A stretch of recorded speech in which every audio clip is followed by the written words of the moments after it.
Kalau makan, asupan jasmani.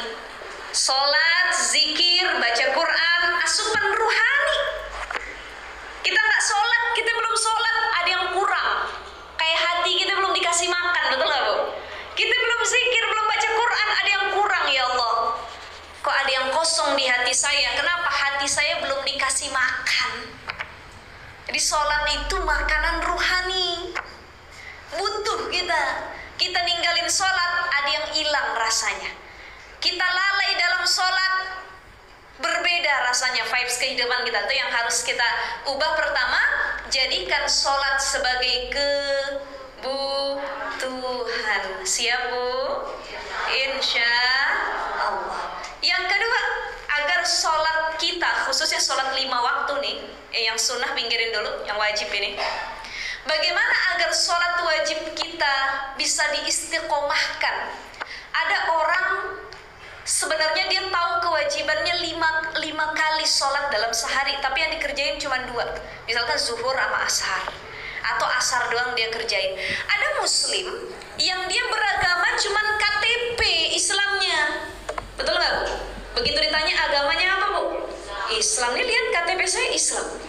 Tapi sebenarnya dia bukan muslim yang sejati. Kenapa? Sholatnya masih belang bentong, ditinggalin. Gimana biar istiqomah? Yang kedua, fahami bahwa sholat yang kita lakukan adalah momentum curhat paling dekat dengan Tuhan atau Allah Subhanahu wa Ta'ala. Jadi sholat itu adalah waktu pendekatan sama Allah. Nih ibu sujud. Ibu sujud. Ketika sujud, banyakin baca doa. Apa doanya Ustazah? Subhana rabbiyal a'la wa bihamdi. Doa yang lain boleh? Boleh. Rabbighfirli wa liwalidayya warhamhuma kama rabbayani shaghira. Doa yang lain lagi boleh Ustazah? Boleh. Hasbunallah wa ni'mal wakil, ni'mal maula wa ni'man nasir, la haula wa la quwata illa billahil aliyil azim. Silahkan. Jadi waktu sujud adalah akrab, waktu yang paling dekat dia sama Allah. Jadi jangan sia-siain. Min atharis sujud, orang yang rajin sholat. Nih, kita bisa lihat kalau kita ketemu orang, lihat cahaya di wajahnya. Nih kayak ibu-ibu yang hadir mukanya bercahaya semua. Di bawah lampu soalnya. Tapi insya Allah min atharis sujud semuanya ya. Orang-orang yang rajin sholat semuanya gitu. Orang-orang yang rajin sujud bahkan melamakan sujudnya. Jadi orang yang rajin sujud itu banyak tandanya. Kalau laki-laki atau perempuan ya banyak katanya yang jidatnya hitam ya. Tapi nggak semua orang jidat hitam juga dia orang yang rajin sujud. Ada yang dia jidat hitam dia pentok, ya, dan lain sebagainya. Maka ada ciri yang lain, simahum fi wujuhim min atharis sujud. Ada cahaya yang berbeda dari wajah-wajah yang lainnya. Jadi orang kalau dia ahli wudhu, ahli sujud, sholatnya di awal waktu, itu bisa ngelihat Bu kita nih. Nih orang wajahnya nenangin. Biar mukanya nggak pakai skincare mahal, biar make upnya kagak mahal, ya make upnya cuma pipa doang, pipa, ya, bedak Kelly dia pakai ibaratnya. Cuman kalau kita ketemu sama nih orang, masya Allah, kok tenang ya wajahnya, ada cahaya yang nggak biasa. Padahal dia nggak pakai foundation, nggak pakai pelembab, dia nggak pakai cushion, ya dia nggak pakai apalah, apa tuh, itu ya, dia nggak pakai macem-macem. Tapi kalau kita ketemu kok teduh wajahnya, kok enak dipandangnya, kok ada cahaya yang berbeda-beda sama cahaya lampu, pokoknya enak melihatnya. Bisa jadi orang ini adalah orang yang punya tanda tadi, min atharis sujud. Rajin sujud, rajin wudhu. Ya, itu sahabat Nabi Bilal bin Rabah. Bilal bin Rabah ya. Ibu tahu ya? Suka denger ya? Muazzin yang suaranya Masya Allah di zaman Nabi dulu, itu Bilal bin Rabah, salah satu sahabat yang rajin wudhu. Bahkan belum masuk ke surga Rasul ketika peristiwa Isra Mi'raj itu udah bisa ngedenger suara sendalnya Bilal bin Rabah. Saking sendalnya sering dipakai sujud, sering dipakai wudhu. Karena wudhunya batal, wudhu lagi, batal dikit, wudhu lagi. Beda sama kita, kadang kita wudhu kalau mau sholat doang ya. Kalau mau yang lain-lain udah deh, ntar aja. Padahal berwudu itu disunahkan sebelum melakukan hal kebaikan, termasuk sebelum tidur.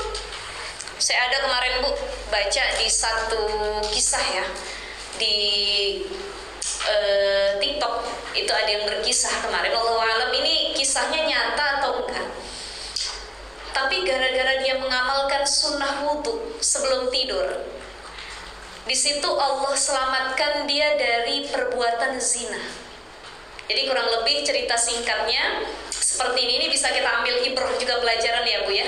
Jadi kalau mau tidur jangan langsung tidur, wudu dulu, bersih-bersih dulu, kemudian baca ta'awuz dulu, baca qul a'udzu birabbin nas, qul huwallahu ahad, qul a'udzu birabbil falaq, ayat kursi dan lain sebagainya. Jadi ada doa dulu, perlindungan sama Allah, doa mau tidur dan lain sebagainya. Ini ada kisah dulu. Saya nggak tahu ini kebenaran atau enggak, tapi kalau emang benar, masya Allah, ini bisa dijadikan contoh. Ada seorang laki-laki, dia sudah berkeluarga, punya istri, tapi keluarganya ini agamis, suami istri. Orang tidak ada yang tidak diuji. Orang yang faham agama, yang punya agama dalam pun pasti diuji. Laki-laki ujiannya apa Bu? Perempuan. Perempuan ujiannya laki-laki. Duit. Ada istilah yang mengatakan begini, laki-laki diuji ketika perempuan tidak memakai apa-apa. Karena perempuan itu fitnah laki-laki yang paling besar. Betul ya? Dan perempuan diuji ketika laki-laki tidak punya apa-apa. Jadi kalau perempuan diujinya ketika suami lagi nggak punya duit, nggak punya apa-apa, dia bangkrut, nggak punya sesuatu untuk dikasih nafkah. Di sini seorang istri diuji ketabahannya, kesabarannya, kekuatannya untuk mendampingi pasangan. Masih nggak mau kau mendampingi suamimu di dalam keadaan seperti itu? Betul ya? Ini banyak yang akhirnya nggak kuat dengan ujian tersebut. Laki-laki diuji ketika melihat perempuan, mohon maaf punten tadi, tidak memakai apa-apa. Ini godaan fitnah. Makanya perempuan ini pilihannya dua, pengen jadi sebaik-baik perhiasan dunia atau seburuk-buruk fitnah dunia. Perempuan bisa jadi fitnah dunia, bisa jadi perhiasan dunia. Siapa perhiasan dunia? Al-mar'atus sholihah, istri solehah, nih perhiasan dunia. Kalah berlian, emas, perak semua tuh sama yang namanya al-mar'atus sholihah.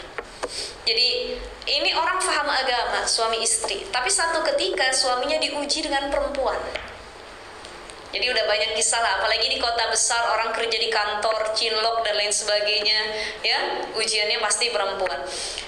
Singkat cerita, dia punya kawan sekantornya yang akhirnya bikin kesemsem, tapi nggak pernah jadi untuk berzina. Kenapa? Ingat istrinya, istrinya. Satu ketika ini mungkin udah diperlihatkan keindahan oleh setan terkait perempuan tersebut, bergejolaklah nafsunya. Janjian mereka di satu hotel sebuah kota. Bilang sama istrinya, "Mah, papa hari ini ada meeting, jadi mungkin pulangnya besok pagi." Ya, izin sama istrinya, karena istrinya merasa suami saya emang orang penting gitu ya, sering meeting dan lain sebagainya. Ya udah, nggak ada kecurigaan apapun. Akhirnya hampir mau terjadi perzinahan, mereka datang ke satu hotel, sudah menggebu keduanya, bergejolak nafsu syahwatnya.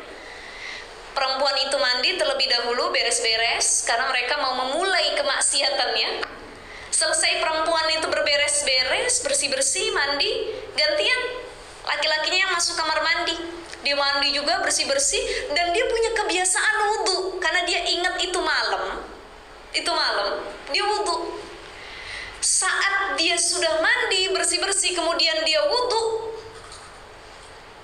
dan air wudhu seketika itu menyiram area anggota tubuhnya termasuk wajahnya. Seketika itu air itu kayak menampar wajahnya, Bu. Kayak lagi disadarin sama Allah. Hei, apa yang kamu lakukan? Mau ngapain kamu? Di situ dia tersadar, langsung istighfar, ya Allah, dikelarin wudhunya. Ngapain saya wudhu? Saya menjalankan sunnah ini. Padahal yang saya lakukan ini bukan ibadah, saya mau mulai maksiat, ya Allah. Akhirnya keluar dengan dia punya wudhu, dilihat perempuan itu yang sudah siap melayaninya. Di situ Allah tutup yang tadinya gejolak syahwat, dirubah. Dia sama sekali nggak tertarik sama perempuan itu. Gara-gara apa? Gara-gara kebiasaan wudhu yang dia istiqomahkan. Jadi istiqomah itu, al-istiqomah khairun min alfi karomah, lebih baik daripada 1000 karomah. Masya Allah.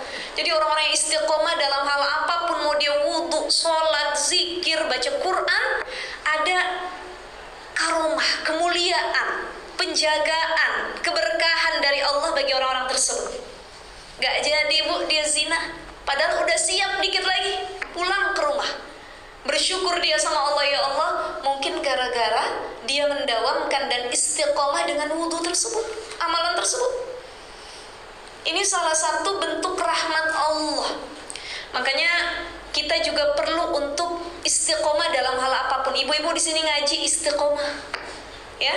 Istiqomah nggak? Istiqomah, insya Allah. Apa karomahnya, kemuliaannya apa? Bagaimana balasan Allah? Nggak usah kita cari. Satu yang paling kita cari cuman satu, rahmat Allah, ridha Allah. Saya ngaji niatnya dapat ridha Allah. Kalau Allah udah ridha, jangankan akhirat diberi buat saya, dunia dan seisinya dikasih sama Allah. Tuh. Jadi orang kalau ibadah niatnya bukan ngejar dunia lagi, tapi fokus sama akhirat, tuh dunia ngikut. Tapi kalau ibadah, amal apapun yang kita niatin dunia, akhiratnya nggak bakal ngikut. Ibu niat sedekah, niatnya apa? Saya niat sedekah biar jadi orang kaya. Rupanya nggak kaya-kaya. Habis itu dia kagak mau sedekah lagi. Kok saya udah sedekah banyak tapi nggak kaya-kaya. Loh, yang dicari dari ibadahnya adalah dunia. Coba kalau yang dia cari dari sedekah, ridha Allah, dapat ridhonya Allah, dapat rahmat Allah, Allah sayang dengan ibadah yang saya lakukan. Kata Allah, dari sedekah kamu bukan cuma rahmat yang aku kasih, tapi kamu pengen apa? Keberkahan rizki, ditambahnya rizki Allah kasih. Jadi dari perbaiki keistiqomahan salat kita yang pertama, jadikan salat kebutuhan bukan kewajiban. Yang kedua, fahami bahwa salat itu adalah momentum paling dekat untuk curhat, mendekatkan diri kepada Allah Subhanahu wa ta'ala. Yang ketiga, agar salat kita istiqomah, kita harus memahami bahwa salat itu menjadi media sebagai self control kita untuk mengontrol diri kita dari kemaksiatan. Ya, gara-gara orang dawamin sholat, dia lebih takut sama maksiat. Inna sholata tanha anil fahsya'i wal munkar. Tuh orang yang sholatnya benar-benar khusyuk. Kok ada ustazah STMJ sholat terus maksiat jalan? Paginya sholat, habis sholat dia nyolong, ada nggak? Ada. Dia sholat, habis sholat dia zina, ada nggak? Ada.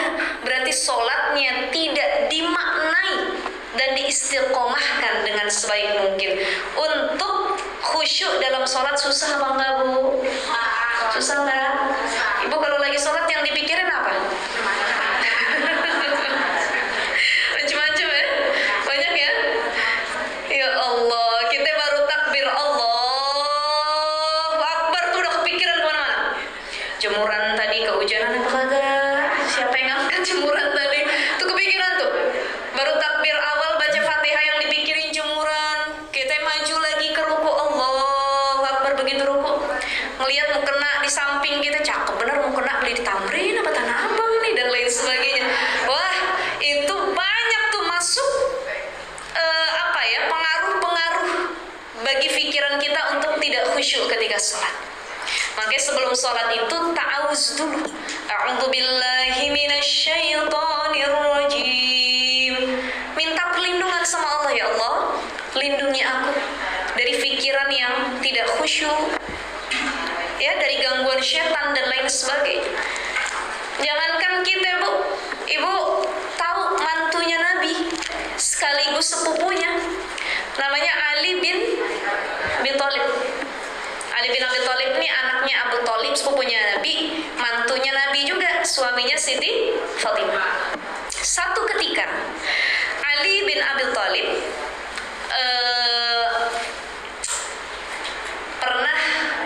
diuji sama Rasul terkait kekhusyuannya dalam sholat. Jadi yang paling bisa khusyuk dalam sholat itu adalah Rasul. Yang lain itu masih benar-benar sulit gitu untuk mencapai khusyuk seperti Rasulullah SAW. Ya, kita juga butuh ikhtiar yang kuat. 4 rakaat benar-benar khusyuk, sulit apa nggak? Sulitnya bukan main itu. Baik kalau sholatnya rame-rame, nggak sendirian. Ada aja yang dipikirin. Yang tadinya kunci motor bingung naruh di mana, kita ingat lagi sholat. Yang tadinya utang jumlah berapa kita lupa, kita hitung dalam sholat. Total sekian di ini. Jadi kepikiran semuanya. Kenapa? Itu sambil dibisikin oleh syaitan. Akhirnya kita pikirin. Satu ketika Ali bin Abi Thalib mau sholat, diuji sama Rasul, pengen diuji nih kekhusyuannya. Begitu ditanya sama Rasul, kata Rasul bilang gini, wahai Ali, aku punya 2 buah sorban nih, pengen ngasih kamu salah satu. Ada yang warna umpamanya hijau sama merah gitu ya, kamu pilih yang mana? Berpikir Ali, dua-duanya bagus nih, hijau bagus, merah bagus. Kata Rasul, jangan dijawab, nanti aja jawabnya habis sholat. Wah, kepikiran ini. Jangan kena Ali, ibu-ibu sebelum sholat disuruh milih warna jilbab. Kepikiran, yang hijau bajunya ada apa kagak, yang merah modelnya begini dan lain sebagainya. Gitu ya Bu ya. Ternyata itu juga terjadi kepada Ali bin Abi Thalib ya, sama manusia biasa sebagaimana kita. Awalnya Ali tuh khusyuk, nggak berpikir sama sekali, ya, karena salah satu sahabat Rasul yang luar biasa di antara yang lain Umar bin Khattab, Abu Bakar, Utsman, Ali juga begitu, ibadahnya luar biasa, sudah dijamin masuk surga, khusyuk tuh awal-awal.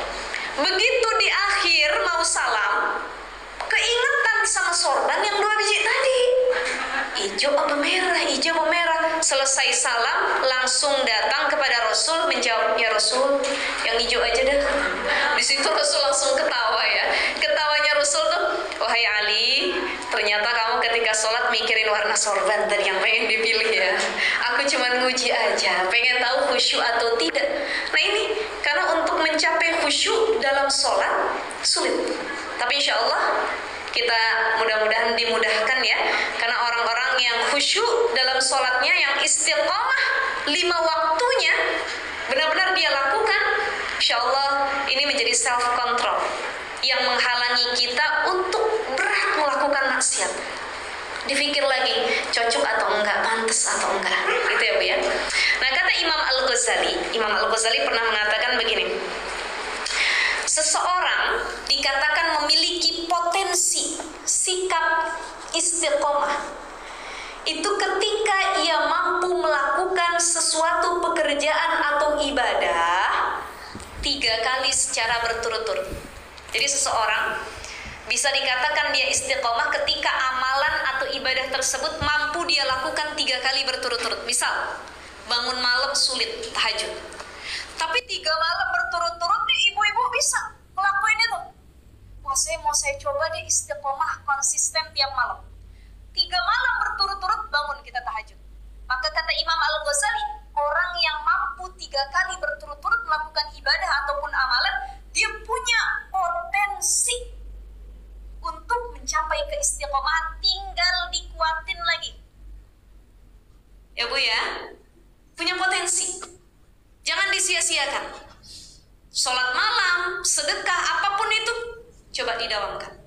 Jangan kita mendawamkan sesuatu karena ada something aja, karena ada kepengen. Orang tahajud 40 hari, 40 malam. Kenapa? Anaknya pengen masuk kepolisian, anaknya pengen masuk kampus kuliah, anaknya pengen naik jabatan, emaknya tiap hari tahajud. Setelah pengumuman mau lulus atau enggak, emaknya nggak pernah tahajud lagi. Ini jangan sampai kita jadi manusia yang demikian. Kalau punya hajat ibadah, kalau nggak punya hajat kita nggak ibadah. Nauzubillahi min dzalik. Mudah-mudahan insya Allah kita jadi orang yang istiqomah. Kemudian agar istiqomah dalam kebaikan, kiat-kiatnya apa ibu-ibu sekalian? Ada beberapa hal yang bisa kita lakukan istiqomah, bukan hanya dalam sholat, tapi apapun, kebaikan apapun itu ya. Nolong orang itu juga kebaikan, ya. Apa saja? Yang pertama adalah kalau pengen istiqomah dalam ibadah dan kebaikan, sering-seringlah menjenguk. Yang pertama, tekadkan niat yang kuat. Sekali lagi saya kembali ke pembahasan awal, innamal a'malu binniyat. Kalau orang niatnya sudah ditajdid, diperbaharui, dikuatkan dari awal, insya Allah untuk istiqomah lebih mudah. Jadi dari awal niat itu, niatnya lillah. Kenapa orang sulit istiqomah? Dari awal dia ibadah bukan karena Allah, karena pengen ria, dipuji sama manusia, karena ada sesuatu. Makanya sulit, ke depannya dia istiqomah. Tapi kalau dari awal dia melangkah, dia mulai ibadah, dia bilang lillahi ta'ala, Allah, Allah, lillah, saya niat ibadah ini karena Allah, dia tekenin. Itu insya Allah lebih mudah untuk istiqomah. Agar kita lebih mudah istiqomah, konsisten dalam kebaikan, sering-sering menjenguk orang sakit. Bu, sering jenguk orang sakit nggak? Gimana Ustazah? Ini di Jakarta rumah sakit ada berapa? Banyak. Tiap hari kita datengin, Bu. Rumah sakit gonta-ganti. Ini medistra satu, ini satu, itu satu. Ditanya sama satpam, ya ibu mau ngapain? Ada saudara? Enggak, saya mau ngeliat doang orang sakit. Jadi apa? Muhasabah, self reminder. Jadi renungan.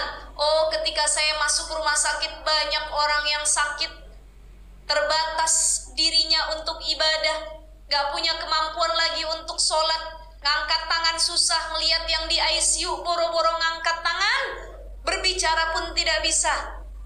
Lihat yang kena jantung, diabetes, yang stroke dan lain sebagainya, mereka gak seindah dan semudah ibadah kita saat ini. Itu jadi renungan. Jadi rajin-rajin jengukin orang sakit. Jangan lagi sehat aja kita jenguk, lagi sakit juga kita jenguk. Terus kalau jenguk orang sakit ada adabnya, Bu. Apa adab-adabnya? Jangan sampai memberatkan orang yang kita jenguk. Kita jenguk tetangga sakit, dikasih sama dia cuma air putih, namanya orang sakit. Habis itu kita ngomong, Bu, kagak ada teh apa? Air putih doang. Lah kan kita datang bukan untuk bertamu, pengen dilayanin, tapi lebih kepada menjenguk. Ada kita ngejenguk rumah sakit, tuh makanan buat orang sakit kita yang habisin. Ini juga perlu adab-adabnya diperhatikan, ya. Yang kedua, kalau kita menjenguk orang sakit, kita mendoakan, bukan ngajak gibah. Lagi sakit diajak gibah, Bu, ibu dari kemarin nggak ngaji sih, udah 4 kali Sabtu lewat. Ini saya kasih tahu nih, ada gosip terbaru katanya. Nih hati-hati, bukannya kita dapat pahala, malah makin berdosa. Tapi doain.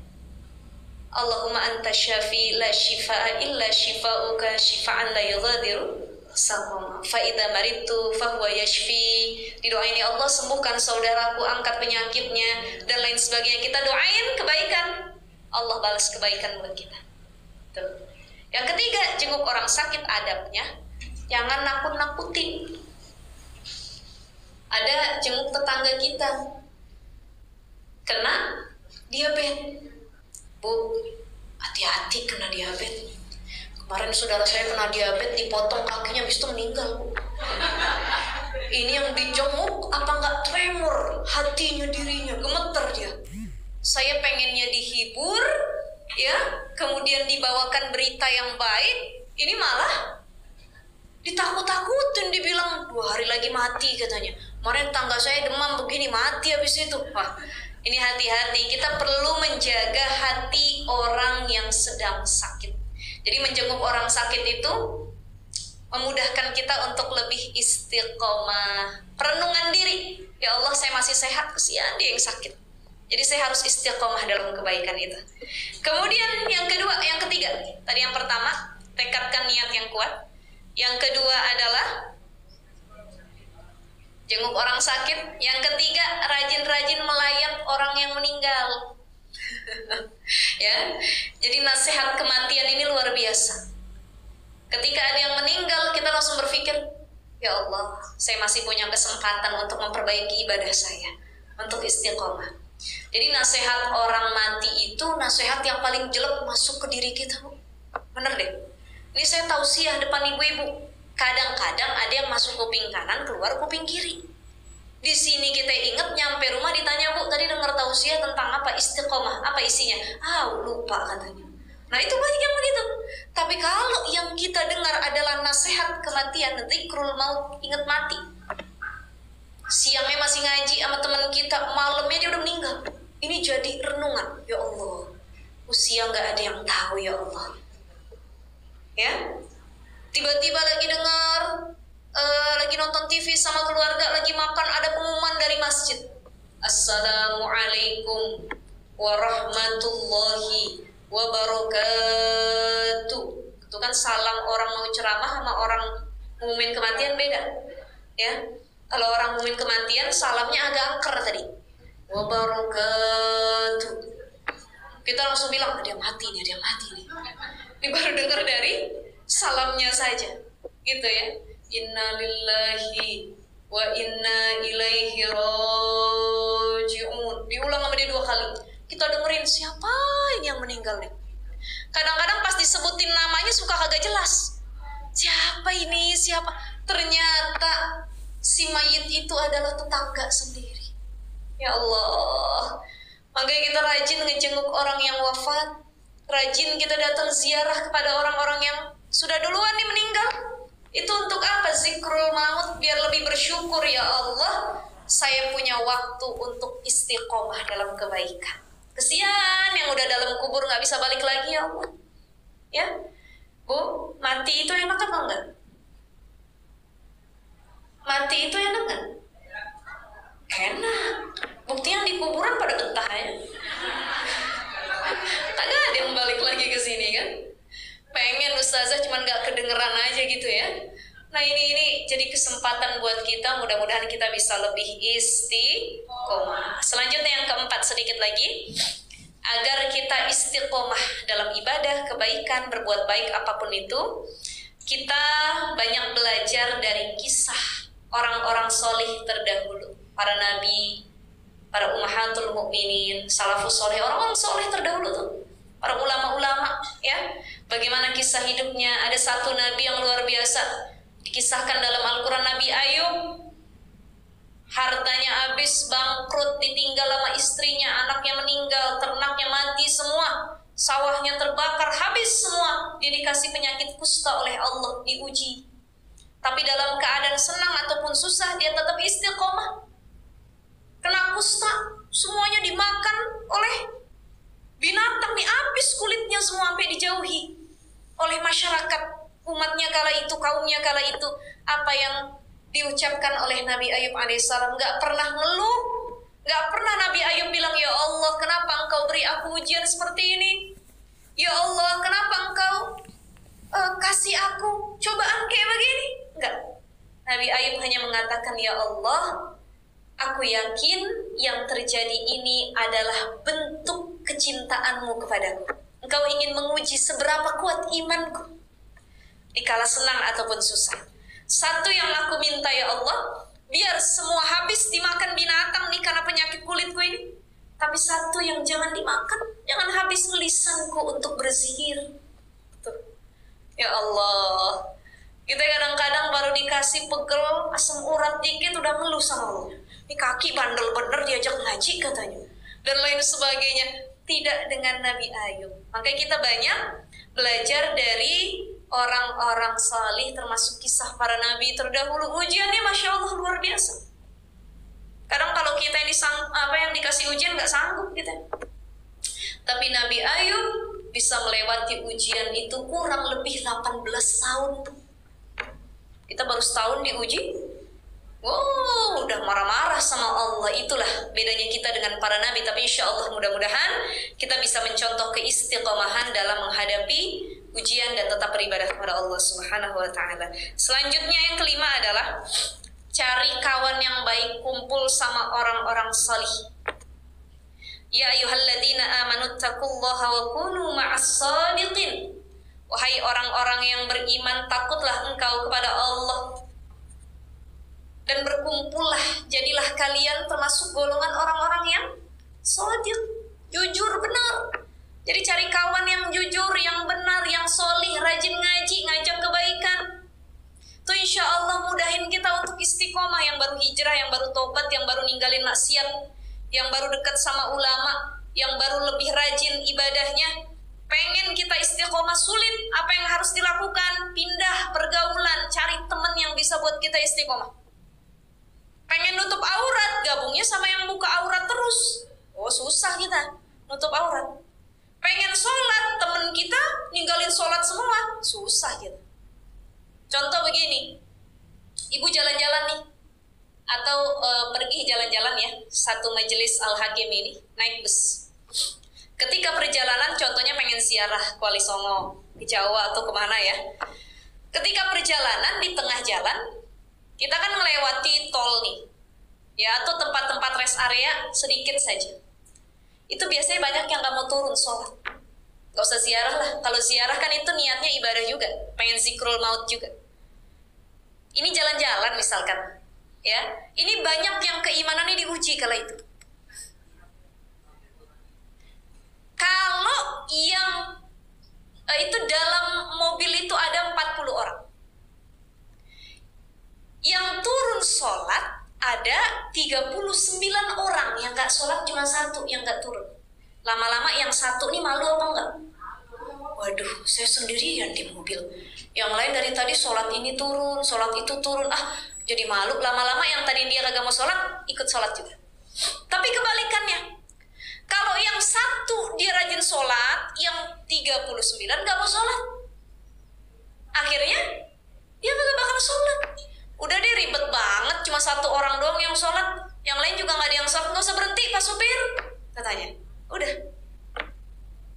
Inilah circle pergaulan, golongan, tempat di mana kita menapaki kaki berteman dengan seorang itu penting. Karena teman itu bisa mempengaruhi bagaimana kualitas ibadah dan keistiqomahan kita kepada Allah Subhanahu wa Ta'ala. Terakhir, sedikit lagi agar istiqomah, rajin-rajin berdoa. Apa doanya? Itu yang ada dalam surah Al-Fatihah, sering kita baca dalam sholat kita. Makanya kalau kita baca makna itu, ihdinas siratal mustaqim, ya Allah tunjukilah kami jalan yang lurus, istiqomahkan kami ya Allah. Atau doa yang sering kita baca juga, ya muqallibal qulub sabbit qalbi ala dinika wa ala ta'atik. Ya Allah, wahai zat yang membolak-balikan hati, tetapkanlah, istiqomahkanlah hati kami dalam ketaatan ya Allah. Minta sama Allah. Tuh. Jadi dibarengi dengan ikhtiar agar istiqomah, ya cari lingkungan yang baik, doa juga perlu. La yuraddul qada ila doa. Gak ada yang bisa merubah ketetapan kecuali doa. Jadi ibu kalau pengen diistiqomahkan, dirubah sifat malas kita, dirubah keburukan kita, dihilangkan oleh Allah keburukan tersebut, banyakin doa. Allah kalau udah cinta sama hambanya, udah Allah kasih ridha dan rahmatnya, apapun Allah kasih. Jadi yang buat kita masuk surga paling besar itu karena rahmat Allah. Ada orang yang amalnya gak begitu banyak, tapi dia dapat rahmat Allah. Kenapa? Walaupun amalnya sedikit, selalu niatnya karena Allah, mencarinya ridha Allah, bukan ridha nas, bukan ridhonya manusia. Nih, yang bedain amal kita berkah atau tidak. Jadi insya Allah, orang-orang yang istiqomah, selain diberi kebaikan dan rahmat Allah, mereka juga dapat keberkahan. Ada keberkahan tersendiri yang dia rasakan. Amin ya Rabbal Alamin. Mudah-mudahan yang hadir istiqomah semua, makin rajin ibadahnya, makin rajin melakukan amal kebaikan. Kita saling berdoa, mudah-mudahan diistiqomahkan dalam kebaikan. Zaman sekarang sulit bu, istiqomah dalam kebaikan, betul nggak? Apalagi nih gangguannya handphone, ya. Orang baca Quran sehalaman aja udah ngantuk, capek. Tapi dia main handphone 1 jam 2 jam dia scroll, buka media sosial, nggak capek matanya. Ini termasuk ujian buat kita. Insya Allah mudah-mudahan kita lebih cinta sama kebaikan dibanding hal duniawi yang melalaikan. Baik, saya nggak panjang lebar karena sudah Jam segini juga, silahkan kalau ada sesi tanya jawab, monggo ibu-ibu. Assalamualaikum warahmatullahi wabarakatuh. Ingin bertanya Bu Ustazah. Tadi Bu Ustazah bilang kalau untuk sedekah itu niat yang pertama adalah mendapat ridho Allah. Bagaimana kalau kita niatnya itu pertama untuk menghapus dosa? Apakah itu bisa untuk jalan pertama atau memang harus pertama ridho Allah? Ya. Kemudian maaf sekali lagi, satu lagi. Jika misalnya tadi yang Ustazah bilang kalau misalnya kita lagi amasya gitu, terus kita nggak melakukan sholat dan waktu sholat, ada aja misalnya yang berpikiran bahwa baginya kotor gitu, jadi kan nggak sholat. Nah, untuk kategori kotor yang seperti apa yang kira-kira kita tidak bisa dapat melakukan aktivitas sholat? Ya. Terima kasih. Waalaikumsalam warahmatullahi wabarakatuh. Yang pertama, bagaimana kalau niat sedekahnya bukan lillah, tapi karena pengen apa tadi? Menghapus dosa. Sebenarnya nggak masalah. Ya Allah, saya niat sedekah untuk misalkan mensucikan harta saya. Saya berniat bersedekah agar lebih lembut hati saya. Saya berniat bersedekah untuk menghapus dosa-dosa saya. Boleh saja. Tapi memang yang paling utama dan melebihi keutamaan apapun, ibadah apapun, baik sedekah ataupun yang lainnya, niatnya yang awal itu harus karena Allah. Yang lain ikut. Kalau niatnya sudah karena Allah, ya Allah, saya niatkan sedekah karena mendapat ridho-Mu, Allah udah ridho, dosa kita dihapus, rizki kita dikasih keberkahan, ditambahin sama Allah, keluarga kita dijaga kita dari mara bahaya. Kenapa? Karena Allah udah ridho. Jadi titik poin pentingnya adalah ridho Allah. Pokoknya jangan khawatir kalau Allah udah ridho, yang kita minta cuma satu, yang dikasih sama Allah 10. Tuh. Tapi kalau kita niatnya cuma menghapus dosa, udah sampai situ dong. Saya niat menghapus dosa. Saya niat bersedekah 1 juta biar dibalikin 1 M sama Allah. Ini banyak ya. Kita harus ditajdid lagi, diperbarui lagi niatnya. Sekali-kali jangan lagi sedekah niatnya mencari keuntungan duniawi. Itu rugi. Walaupun yang nggak masalah, silakan saja. Cuman itu rugi. Jadi yang paling penting, minta ridho Allah. Ya Allah, saya minta ridho-Mu. Kalau Engkau sudah ridho, mohon ya Allah, kasih keberkahan rizki pada kehidupan saya. Ya, jadi bukan niatnya kita ngasih sekian dilipatkan oleh Allah sekian. Nah itu nanti urusan belakangan. Pokoknya ngejar akhirat dulu. Ridho Allah itu kan akhirat. Ya, kejar ridhonya Allah dulu, akhirat dulu, dunia ngikut. Tapi kalau cuma ngejar dunia, akhirat belum tentu ngikut. Itu ya Bu ya. Jadi yang paling krusial ridho Allah. Semuanya nanti ngikut, insya Allah. Ya. Kemudian lagi, yang kedua terkait lagi perjalanan. Banyak orang ketika lagi perjalanan di jalan dia nggak sholat. Alasannya, ini saya sering nih, pernah beberapa kali bawa jamaah, ibu-ibu, kita ziarah, apa kita habis dari mana nih, 1 bis 1 mobil. Ada beberapa orang yang nggak mau turun sholat. Saya bilang, ibu kenapa nggak mau turun sholat? Lagi haid, kalau lagi haid ya nggak apa-apa gitu kan. Tapi ini udah tua, kayaknya udah menopause, nggak haid lagi gitu kan. Akhirnya dia bilang, Ustazah saya nggak mau turun. Kenapa Bu? Ini kotor baju saya, ntar aja di rumah. Kira asar enggak, maghrib enggak, sampai isya kita nyampe rumah jam 10 malam. Itu dia nggak sholat tuh. Nah kotornya seperti apa? Kalau memang kotor, misalkan pakaian dalam yang sudah terkena najis atau air kencing, dia bisa copot terlebih dahulu. Tapi Ustazah malu tempat umum, ya diakalin lah bagaimana. Nanti dia masuk kamar mandi dipakai lagi, gitu. Itu kalau alasannya seperti itu.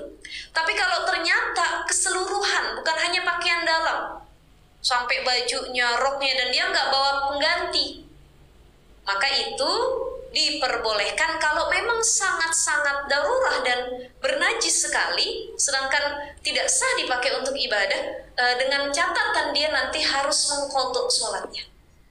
Tetapi kita sudah tahu ilmunya, masa mau kita lalai diqadha aja lah nanti gitu. Maka kita diperintahkan untuk lebih prepare kalau mau perjalanan. Bawa baju ganti, bawa pakaian dalam ganti, bawa celana ganti. Atau panty liner misalkan, mohon maaf yang sering keputihan ya, itu kan keputihan juga najis dia ya, rutubatul farji itu, maka dia bawa panty liner untuk ganti pakaian dalam dan lain sebagainya. Jadi kalau dia tahu mau bepergian jauh dan melewati beberapa waktu sholat, harusnya dia lebih prepare. Ini kan kayak sengaja memang malas gak mau sholat, emang malas turun gitu ya. Nah ini yang harus diperbaiki, seperti itu ya ibu-ibu ya. Jadi kalau misalkan masih ada kesempatan untuk tetap bisa sholat, ya udah gitu ya, gitu seperti itu. Baik, ada lagi mungkin satu pertanyaan lagi. Saya sering lihat ya, kita majelis taklim nih, waktu azan sholat ini mau pada bubar, bukannya malah pada sholat berulang gitu. Alasannya Gimana Bu? kan di taklim nih, tapi nggak di sini. Jadi azan zuhur gitu, asar itu malah bubaran pada pulang. Bukan ikut sholat. Enggak, sampai pedagang depan bilang, Bu, harusnya sholat dulu Bu, itu kan lebih penting Bu. Nanti gampang di rumah begitu. Padahal kalau kita di rumah tuh urusannya malah semakin banyak. Ya, kadang-kadang malah nggak di awal waktu ya. Ya, nah itu kembali ke pribadi masing-masing. Ya Bu ya, seperti itu. Ada orang-orang yang demikian bisa jadi karena hidayah belum sepenuhnya datang kepada kita. Kan hidayah itu mahal. Jadi hidayah itu bukan cuma hidayah menggunakan jilbab menutup aurat, tapi hidayah untuk sholat di awal waktu, hidayah untuk istiqomah, hidayah untuk melakukan kebaikan, itu semua hidayah dari Allah. Jadi ada yang sebagian pulang, ada yang sebagian sholat. Berarti yang sebagian itu hidayah Allah tuh sudah dia jemput. Sebenarnya semua tuh udah dikasih hidayah sama Allah. Cuman peka atau enggak sama hidayah tersebut. Kita jemput atau enggak hidayah tersebut. Jadi hidayah tuh bukan cuma ditunggu, dijemput juga. Gitu ya. Kita lihat, oh kayaknya saya betternya atau lebih bagusnya nih ikhtiarnya sholat dulu. Takutnya nanti saya nggak sholat di perjalanan kenapa-napa, nggak nyampe rumah meninggal, kan banyak tuh umurnya nggak sampai ya. Jadi makanya kalau kita punya perasaan ntar aja di rumah, padahal nggak ada kepentingan banget untuk menanti-nanti sholat kita. Itu hati-hati, ditakutkan kita nggak punya kesempatan lagi. Dinanti-nanti keburu mati. Itu pernah ada kejadian saya diceritain waktu itu kawan. Waktu SMA, jadi ada satu temennya yang ajak sholat, yang satu lagi tuh kayak ntar aja deh sholatnya gitu. Ya, yuk sholat yuk gitu. Dia berdua mau ke musola di sekolahan SMA-nya. Kata yang satu lagi, ntar aja deh sholatnya. Terus kata yang ngajak itu, jangan, takutnya kalau diintar-intar belum tentu umur kita sampai loh, gitu. Akhirnya mereka sholat berdua. Pas pulang, yang ngajak sholat ini kecelakaan meninggal. Tapi alhamdulillahnya dia udah sholat. Ternyata omongan dia doa tadi, maksudnya mungkin udah feeling atau gimana ya. Nah itu kan pentingnya kita tidak menunda-nunda melakukan kebaikan, apalagi mengerjakan sholat. Kita dientar-entar, kalau cak orang Sudan mah oke gitu. Nanti aja lah, nanti diakhirin. Yang paling males tuh tadi sholat isya, ketiduran kita. Aduh nanti aja deh sekalian subuh, ternyata nggak bangun sampai subuh. Iya, kalau nggak bangun sampai subuh, kalau nggak bangun selama-lamanya. Ini kan yang jadi PR buat kita, makanya penting untuk tidak menunda-nunda sholat, dan kembali lagi itu ke pribadi masing-masing. Ya, tapi cukup kalau punya kawan seperti itu diingatkan saja. Yuk Bu, yuk. Takut kita nanti nggak bisa ngelakuin sholatnya, udah sekarang aja yuk gitu. Ya, seperti itu ya. Baik, sudah ya. Oh, satu lagi, oke. Assalamualaikum Ustazah. Waalaikumsalam. Saya mau tanya berkaitan dengan istiqomah. Kan kita kadang-kadang suka sama suami itu suka on off ya. Oke. Nah, kita kadang-kadang sering terpancing ketika kita kesal dengan suami, kemudian kita mengeluarkan kalimat-kalimat yang buruk ya. Semestinya. Ya. Padahal tadi Ustazah bilang kan istiqomah itu dalam berbagai hal, termasuk kepada pasangan. Nah itu gimana cara kita menjaga istiqomah kita agar senantiasa kita nggak terpancing nih kalau kita lagi kesel dengan suami gitu. Terima kasih. Baik. Assalamualaikum warahmatullahi wabarakatuh. Waalaikumsalam warahmatullahi wabarakatuh. Saya ingin kita kembali tadi sama pesannya Imam Al-Ghazali. Jadi orang yang punya potensi untuk bisa istiqomah adalah orang yang mengerjakan sesuatu 3 kali berturut-turut, dan itu nggak berat baginya. Maka misalkan kita pengennya ibadah nih, berbuat baik sama suami, pengennya kalau marah nggak ngomel, nggak merepet, nggak cerewet bahasa kita ya, pengennya baik sama suami. Cuman gimana ustazah, kadang-kadang on off ya, timbul lagi, buruk lagi, jelek lagi mulut kita, jelek lagi tingkah kita. Coba kita biasakan 3 kali berturut-turut melakukan kebaikan itu. Misal kita berantem sama suami, ini sebenarnya emosi kita sudah mendidih nih, sudah di ujung nih. Pengen banget kita cerewetin suami, pengen banget ngomelin suami, tapi cukup kita ta'awuz, kita pegang dada kita sendiri, kita sholawat. A'udzubillahi minasyaitonirrajim. Allahumma sholli ala sayyidina. Diam. Jadi kalau marah mencoba untuk diam. Tarik nafas. Coba itu berulang kali sampai 3 kali. Besok berantem lagi sama suami. A'udzubillahi minasyaitonirrajim. Astagfirullahaladzim, ya Allah, Allahumma sholli ala sayyidina Muhammad, sampai 3 kali. Jadi kalau kita mampu melakukan itu sampai 3 kali berturut-turut, itu kata Imam Al-Ghazali, itu punya potensi untuk istiqomah. Kalau hari ini kita istighfar, besoknya kita katain suami, dasar lu begini. Nah, susah itu, karena belum ada kekonsistenan gitu, keistiqomahan. Jadi kudu dicoba dulu. Coba lakukan 3 kali berturut-turut sesuai dengan tadi anjuran dari Imam Al-Ghazali. Sholat begitu, sedekah begitu, berbuat baik sama suami juga begitu. Kita nggak pernah cium tangan nih sama suami. Pengen istiqomah, ustazah. Kalau kemana-mana cium tangan. Ibu tadi datang ke sini udah cium tangan belum? Bukan, belum kan? Udah nggak ada suaminya?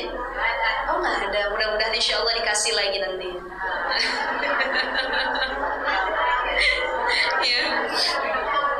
Bagi yang punya suami, Bu,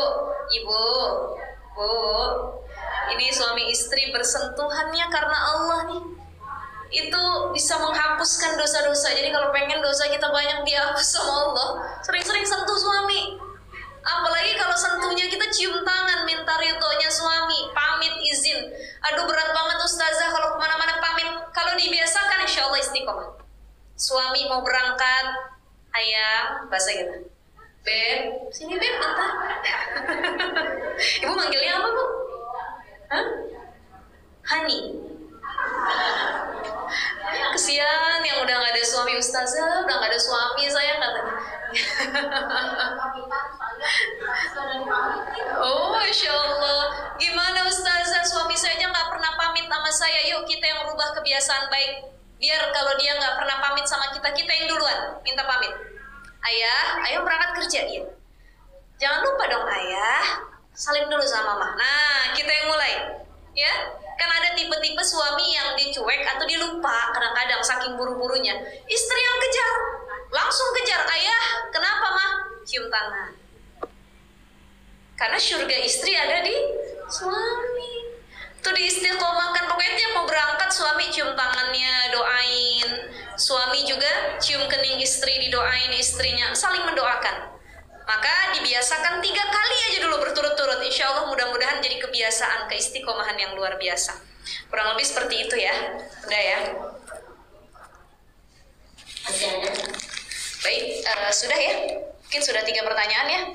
Saya karena harus ada ini lagi ke daerah Citayam. Baik, dengan doa. Baik. Ibu-ibu sekalian, alhamdulillahirrabbilalamin, senang sekali rasanya silaturahim dengan ibu-ibu Masjid Al-Hakim Menteng. Saya lumayan jauh dari Depok, Cinere ya. Oh sama, orang Depok juga. Alhamdulillah mampir ke sini ya Bu ya. Mudah-mudahan insya Allah bisa silaturahim di lain waktu. Mari sama-sama kita angkat kedua tangan kita mohon kepada Allah Subhanahu wa Ta'ala. Mudah-mudahan Allah jadikan kita hamba yang istiqomah, baik dalam ibadah kebaikan atau melakukan hal manfaat apapun bagi orang-orang di sekitar kita. Kita mohon kepada Allah mudah-mudahan hajat kita dikabul oleh Allah Subhanahu wa taala, rahmat Allah senantiasa tertuju kepada kita semua. Astaghfirullahaladzim, astaghfirullahaladzim, astaghfirullahaladzim. A'udzu billahi minasyaitonir rajim. Bismillahirrahmanirrahim. Alhamdulillahi rabbil alamin, hamdan syakirin, hamdan na'imin, hamdan yuwafi ni'amahu wa yukafi'u mazidah. Ya Rabbana lakal hamdu kama yanbaghi li jalali wajhika wa 'azimi sultanik. Allahumma salli ala sayyidina Muhammad wa ala alihi sayyidina Muhammad. Allahumma ighfir lana wa li walidayna warhamhuma kama rabbayani shaghira wa li ustadina wa li jami'il muslimina wal muslimat wal mu'minina wal mu'minat al ahya'i minhum wal amwat.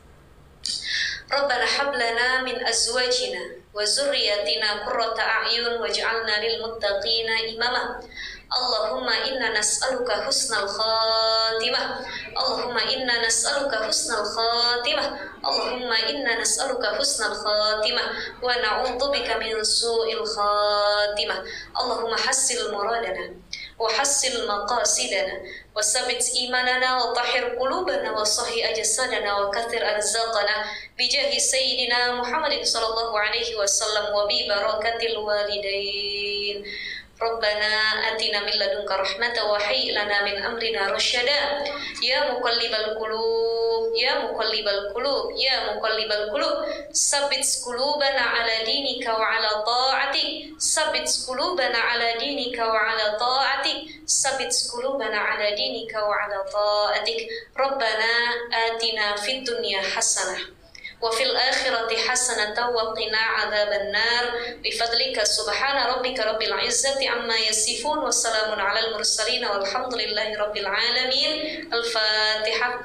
A'udzu billahi minasy syaithanir rajim. Bismillahirrahmanirrahim. Alhamdulillahi rabbil alamin.